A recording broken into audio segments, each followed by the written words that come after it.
Good morning and welcome to this news event hosted by UnKoch My Campus. You'll be hearing from 3 speakers today, and then we'll open the floor for questions during the Q&A period. The Q&A period will be for reporters only, and if you wish to ask a question, use the raise your hand function and your line will be unmuted when it is your turn to ask a question. For more information and to follow along with today's news event, you can go to the UnKoch My Campus website, which is unkochmycampus.org, where you can find today's news release and report. I'll also be dropping a link directly into the chat box, which you can access here shortly.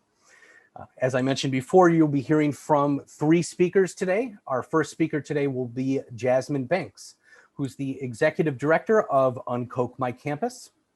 Our second speaker today will be Alex Koch, who's an investigative reporter with the Center for Media and Democracy. And our third speaker today will be Cassidy Pollard, who's a campus organizer with UnKoch My Campus. We'll also be joined today by Patrick Deal of Koch's Off-Campus Arizona in Tucson, and Jeremy Lisker, a student at George Washington University in Washington, D.C., and founder of Sunrise GW. Patrick and Jeremy will be here to answer questions in the Q&A period a little later. But let's begin with our first speaker, that is Jasmine Banks, Executive Director of UnKoch My Campus. Jasmine?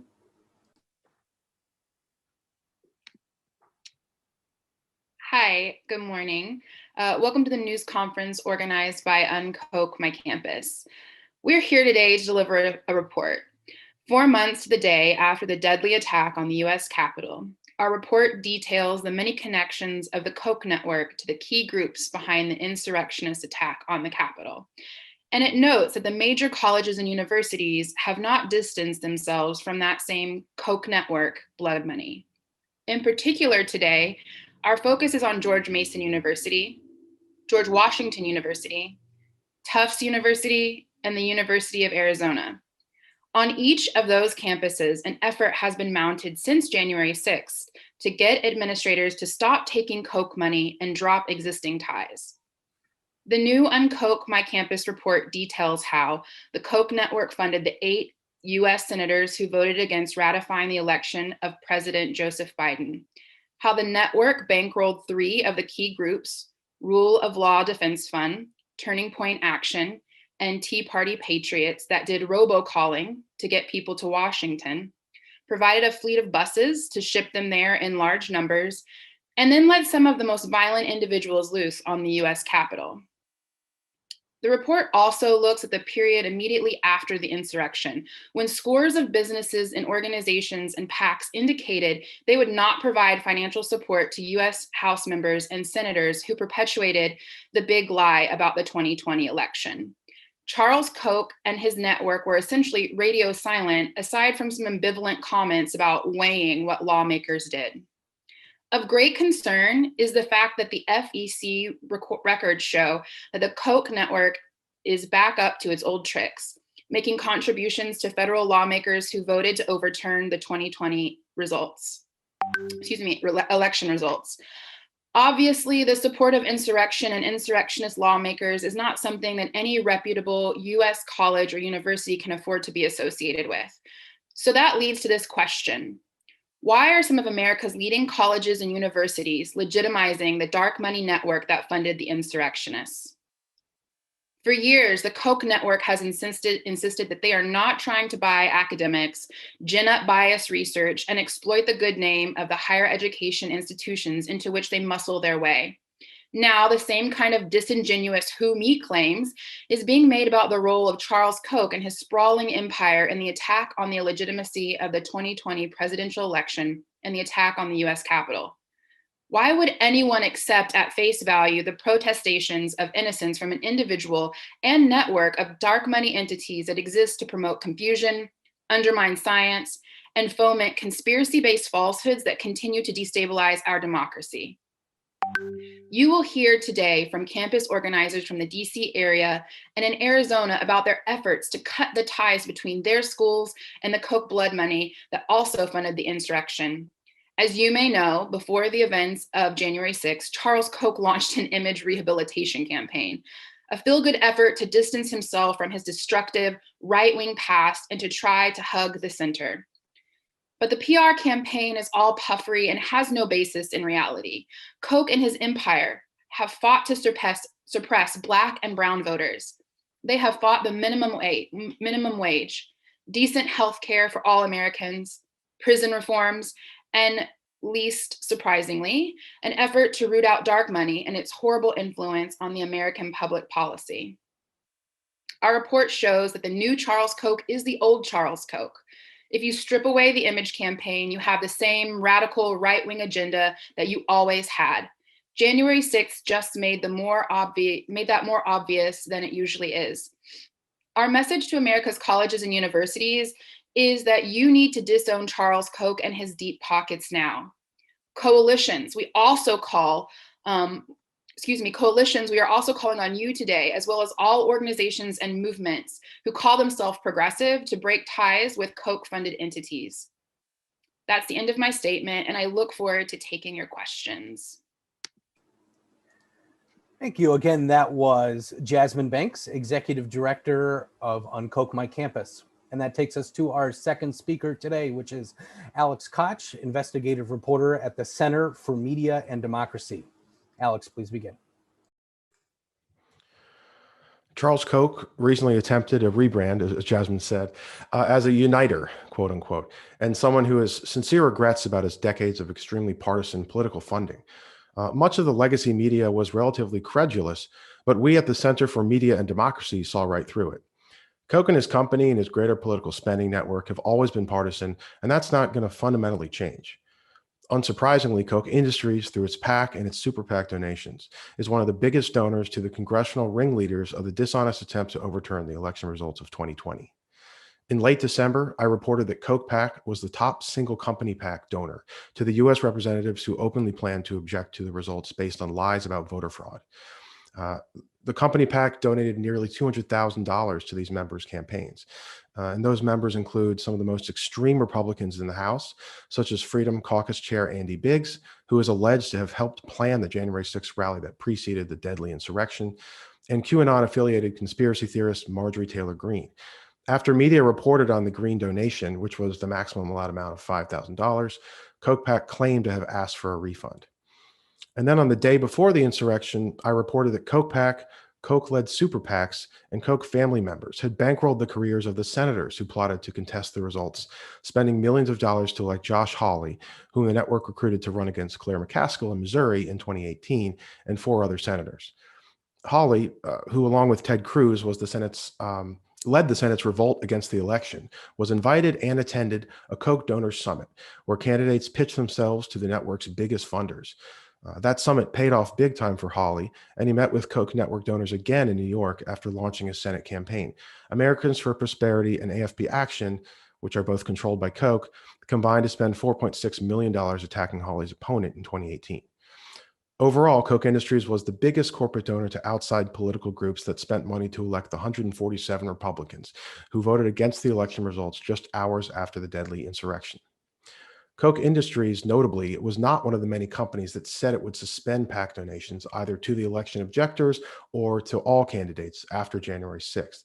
Koch PAC did not donate in January or February, but it resumed its contributions in March and donated to several Republicans who voted against the election results. Trump is out of office, but the big lie of voter fraud is alive and well.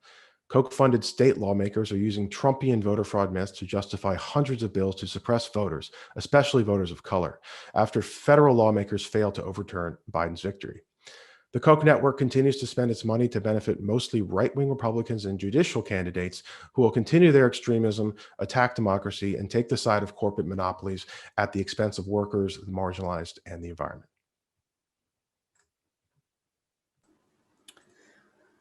Thank you. Again, that was Alex Koch, who is an investigative reporter for the Center for Media and Democracy. And that takes us to our third and final speaker this morning. That is Cassidy Pollard, who's a campus organizer with UnKoch My Campus. Cassidy, please begin. Good morning, everybody. The same wealthy donor network that funded the GOP insurrectionists has a long history of funding at George Mason University in Virginia. After the events of January 6th, This must be considered blood money, and it has to stop. The George Mason University Foundation has received over $80 million from the Charles Koch Foundation since 2005. But more significantly, the university has also received additional funding from Charles Koch Foundation to George Mason University affiliated think tanks. The Mercatus Center has received roughly $8 million, and the Institute for Humane Studies over $30 million. It's these centers that provide the Koch network with the ability to exploit institutions of higher education for their own benefit. During my time as a student at Mason, I watched this dark money manifest in the most nefarious of ways. Widespread tales of climate denial being included in curricula of entry-level courses, dangerous and corporate-aligned policy that attacks the common good being pushed out of university-affiliated think tanks, candidates for university leadership who would protect these connections being installed via shady backroom proceedings that skirted academic freedom and negated shared governance, and Brett Kavanaugh being hired as faculty at Mason's Koch-funded, Federalist Society-aligned Antonin Scalia Law School. George Mason University has been and continues to be a key piece of infrastructure in Charles Koch's political network. With every dollar of this dark, bloody money they accept, they make an active choice to remain complicit in Koch's attempts to destroy the common good and protect and bolster their bottom lines and corporate interests. By allowing Charles Koch to utilize Mason's infrastructure and institutional reputation to launder his image, President Washington, Rector of the Board of Visitors Jimmy Hazel, and the rest of the university administration are placing their relationships with these dark money donors over their students, their faculty, and their duty to uphold the common good of the Commonwealth of Virginia and the country at large. They continue to remain complicit in these relationships at the direct expense of their students' futures. George Mason University is becoming known as the new Chicago school, and its reputation and the value of its degrees is being tainted as such. To put it simply, post-graduation, I was unsure of the possibility of being able to find jobs in my field due to the reputation George Mason has garnered in light of its role as part of the Koch machine. It's time for George Mason University to pull the plug on these nefarious connections and place their students' futures and the futures of the next generation at large over Charles Koch's bottom line by divesting and disaffiliating from any and all Koch funding entities or actors. Thank you. Again, that was Cassidy Pollard, who's campus organizer at UnKoch My Campus. And that takes us to the Q&A portion of the event. If you wish to ask a question, use the raise your hand function and your line will be unmuted when it is your turn to ask a question. And as a reminder, the Q&A period is for reporters only. If you are having issues with your own audio or raise your hand function, you may also use the text-based Q&A box. And we'll do our best to get to all the questions. I noticed that we have some questions that were already submitted to the Q&A box. But before we begin, I want to mention that a video recording of this news event will be made available online later today at the UnKoch My Campus website, along with all the other media materials, including the report and news release. That website again is unkochmycampus.org. And as I mentioned before, we're going to be joined by both Patrick Deal of Koch's off-campus Arizona, Tucson, and Jeremy Lisker, a student at George Washington University in Washington, D.C., and founder of Sunrise GW. Patrick and Jeremy are here to answer campus-specific questions. But why don't we take our first question? Our first question comes from Francie Deep from the Chronicle of Higher Education. Francie, please unmute yourself. Great, thanks. Actually, I just got one of my questions answered in the Q&A box, but I have another.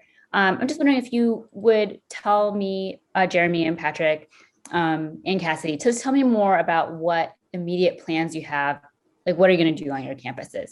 Thanks.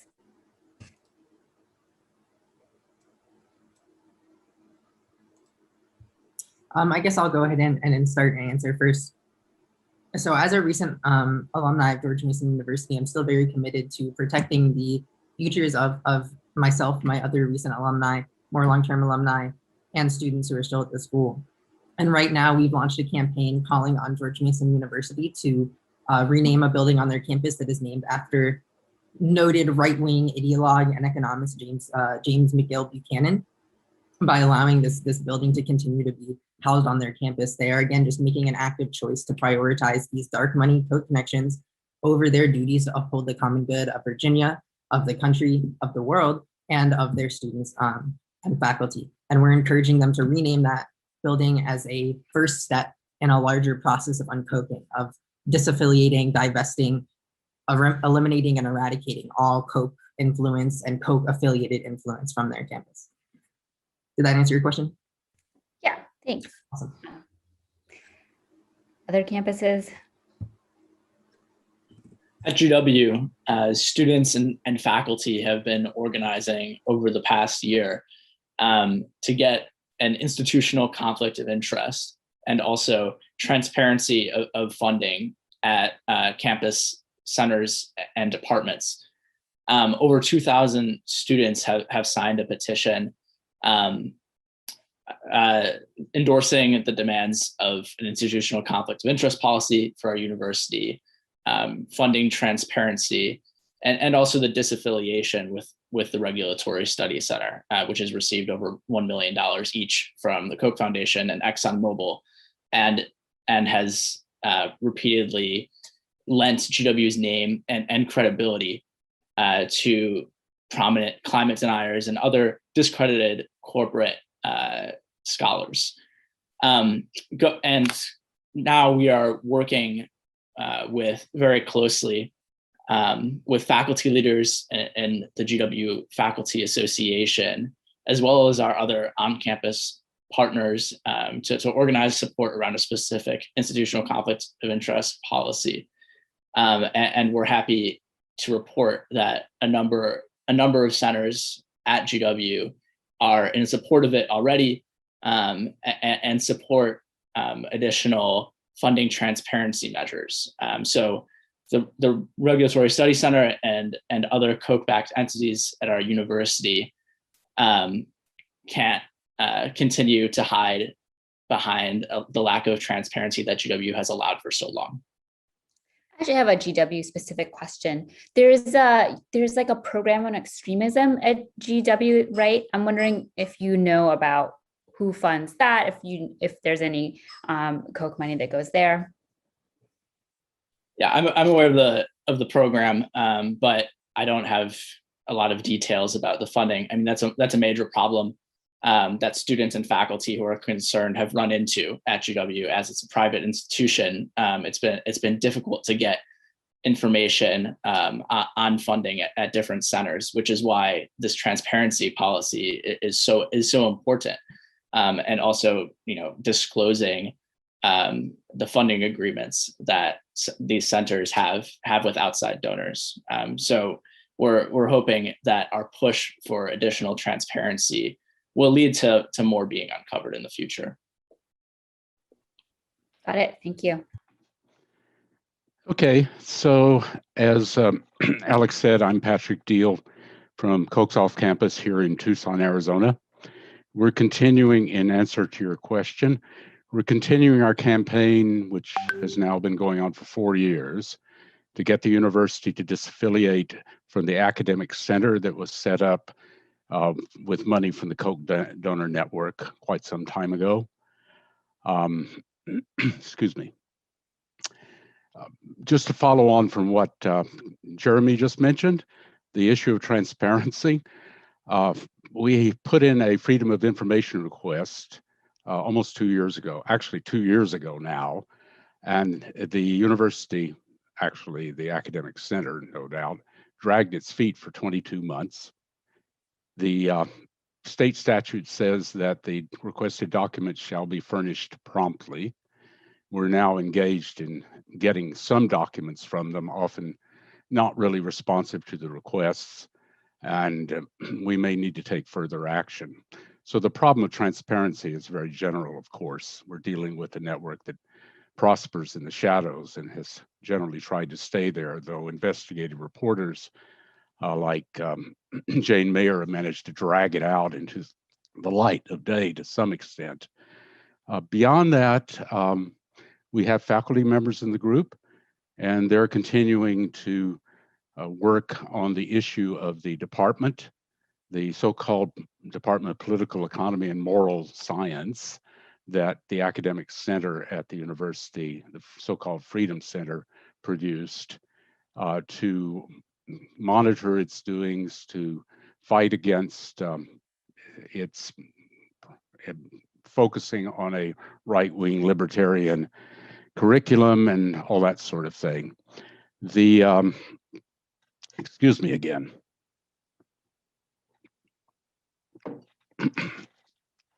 So beyond that,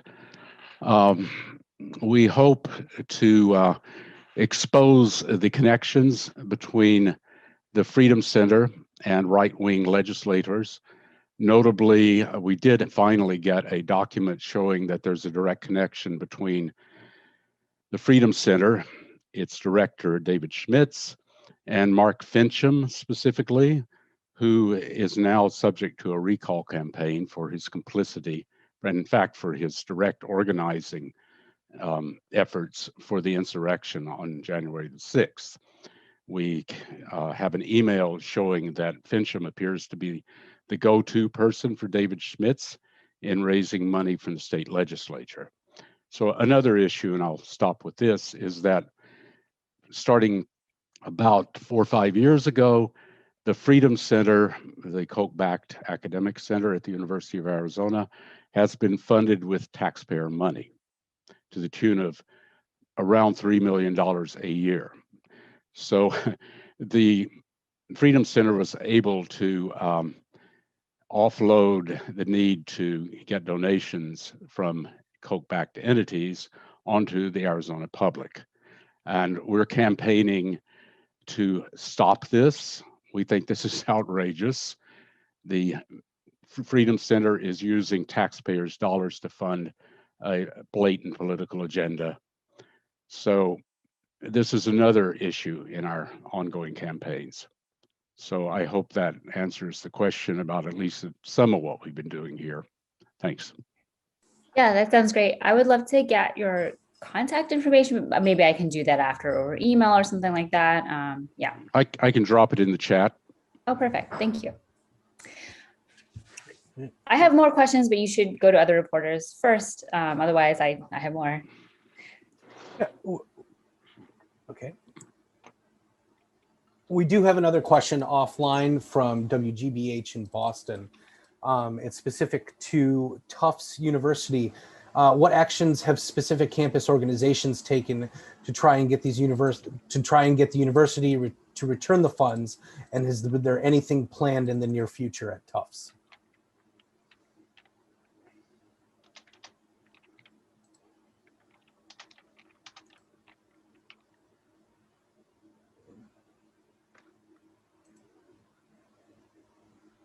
Jasmine or Cassidy, did you want to chime in on that question?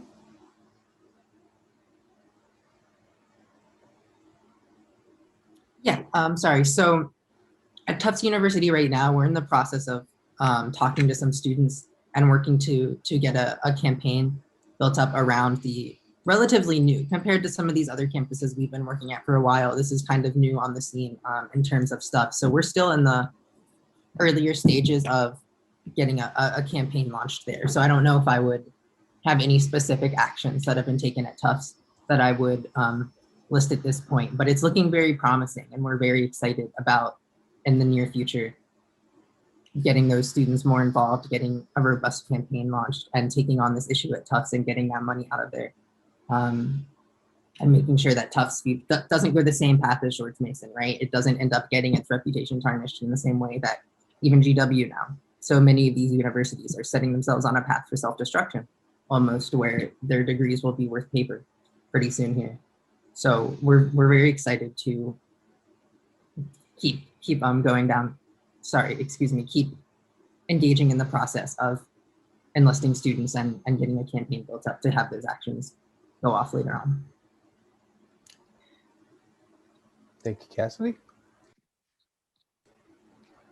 So in February, the Tufts Center for State Policy Analysis received a founding grant from Emergent Ventures, which is a program of Mercatus Center. And so we've been doing quite a bit of relational organizing, helping the folks on the ground, the alumni and students, as well as educators, understand that the impact of associating with a center like this, what the implications are, just as Cassidy said, sort of remaking their critical strategy to, create this production of ideas that ultimately leads to disinformation and halts action on the current climate crisis we're in. So we've been base building and providing quite a bit of political education, engaging in one of our more important strategies, which is making a national story of this sort of capture and infiltration.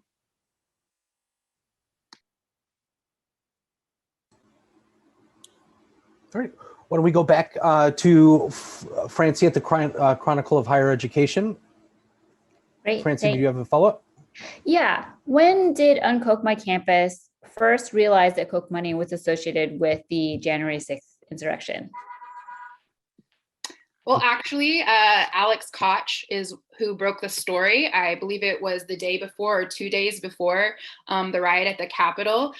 There was an article that I read from Alex Good Work that said these senators will try and steal the election. And we follow Center for Media and Democracy very closely. They are experts. We believe they're one of the hidden treasures of investigative reporting within our democracy, within journalism and earned media.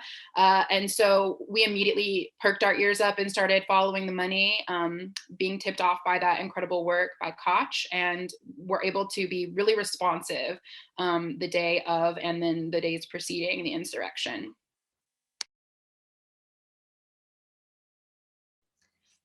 And I'm wondering also, Koch philanthropy has been associated with a lot of political things that I'm sure you disagree with. What is it about, did the insurrection kick off extra campus movements that had, was there anything special about this? I mean, you're also talking about campaigns that you've been doing for a long time. Yeah, what's unique about the moment following the insurrection was it was a flashpoint for folks to understand what many organizers in various movement intersections have been saying, that there are material outcomes, there are cultural implications, and there are social outcomes for where dark money in particular is reproducing idea and essentially reproducing structural institutional inequities, right? We can't talk about economic injustice without naming free market economics. We can't talk about democracy and an inclusive democracy without talking about Koch's investment in ALEC in our higher ed institutions, right? So in this moment where there's a political awakening, folks are having reckonings. We are experiencing suffering in a way that we haven't in hundreds of years. Folks are trying to understand what exactly brought us to this moment, right? The insurrection was unsettling. It was startling and terrifying for so many people. And so it was an opportunity for UnKoch to be able to draw some very clear distinctions about the folks who, for the past 50 years and even beyond, have been investing in destabilizing our democracy so that then they can provide private solutions that give them a return on investment, particularly doing so under the guise of philanthropy. To hear from the folks at individual campuses too, if this has made a difference at your campus.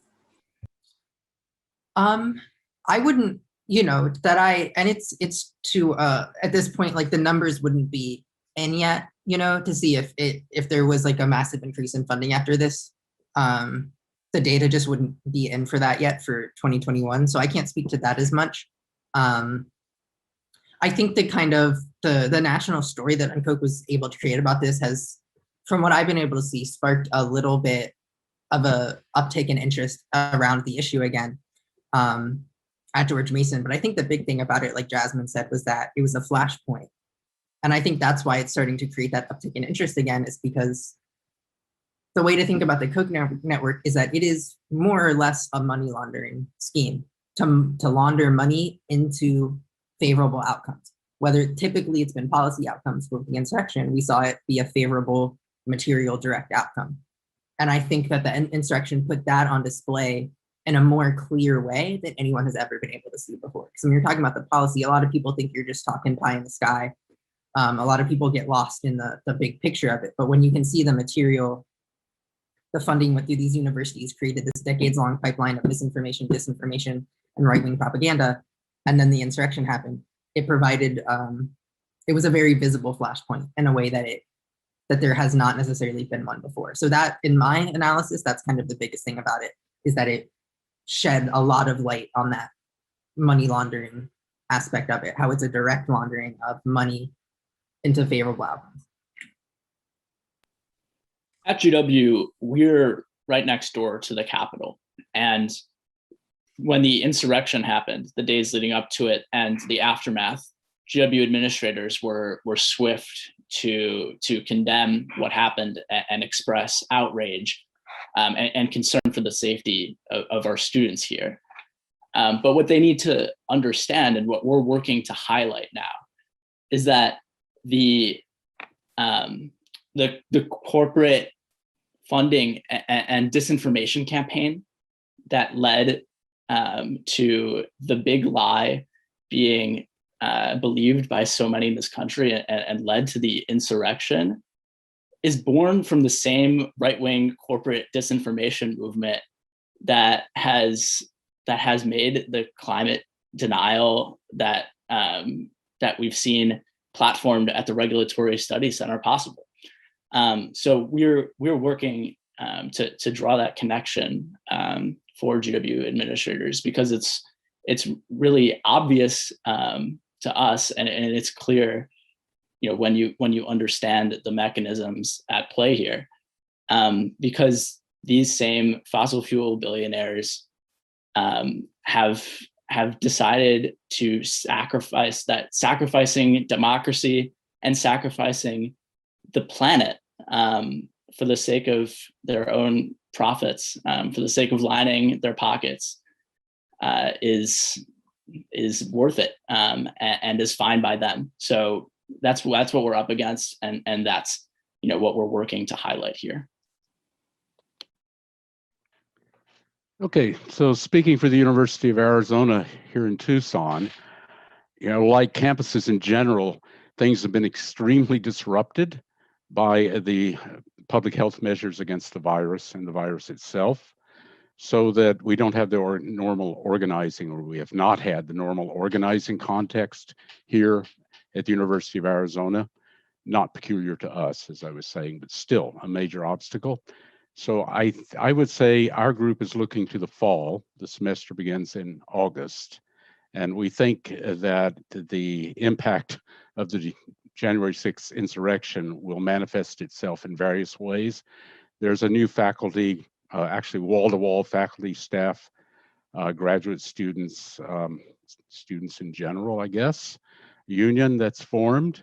And we're seeking to get them to consider resolutions calling for disaffiliation with the Freedom Center. So we're looking to that.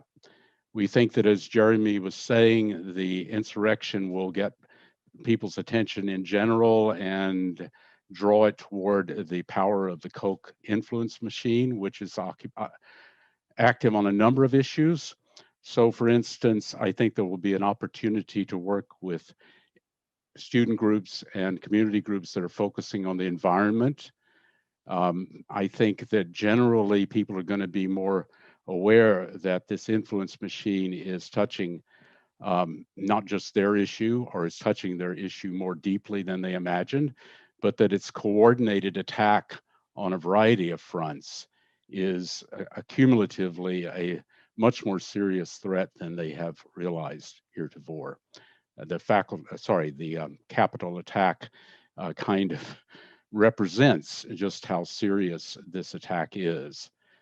Kind of like the coming to the surface, breaking through it, and actually confronting us with the true face of what the Koch machine has been trying to do. I would add, actually, I've seen increasing concern about the possibility of civil conflict in this country. Paul Gosar from Arizona has talked about how we're already at war, we're just not shooting yet.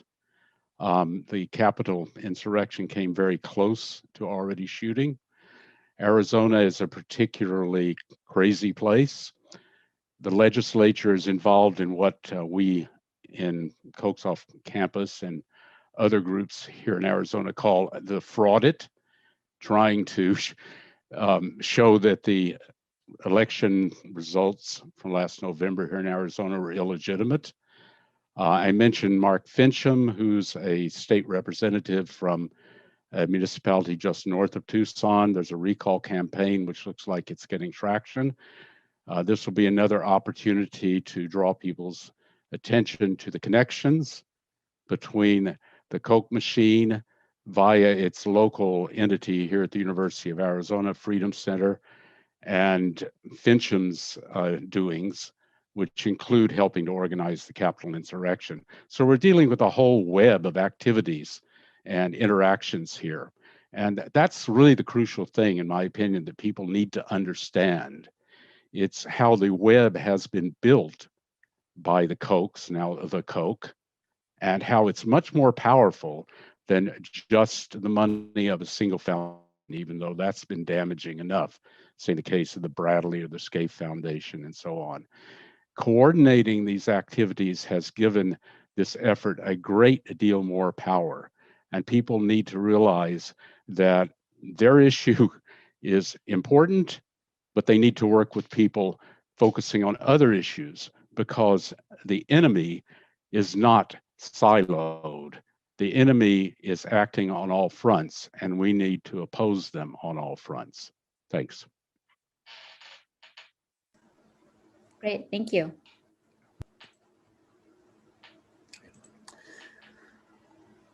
Well, we want to make sure you know where to get more information following today's news conference. To connect with any of the speakers that you've heard from today, you can contact myself, that's Alex Frank, at 703-276-3264, or afrank@hastingsgroup.com. Again, that's Alex Frank at 703-276-3264, or afrank@hastingsgroup.com.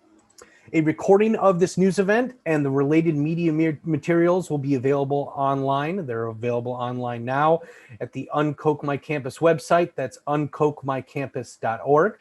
I want to thank everyone for joining this news event today, which was hosted again by UnKoch My Campus. And that concludes today's news event.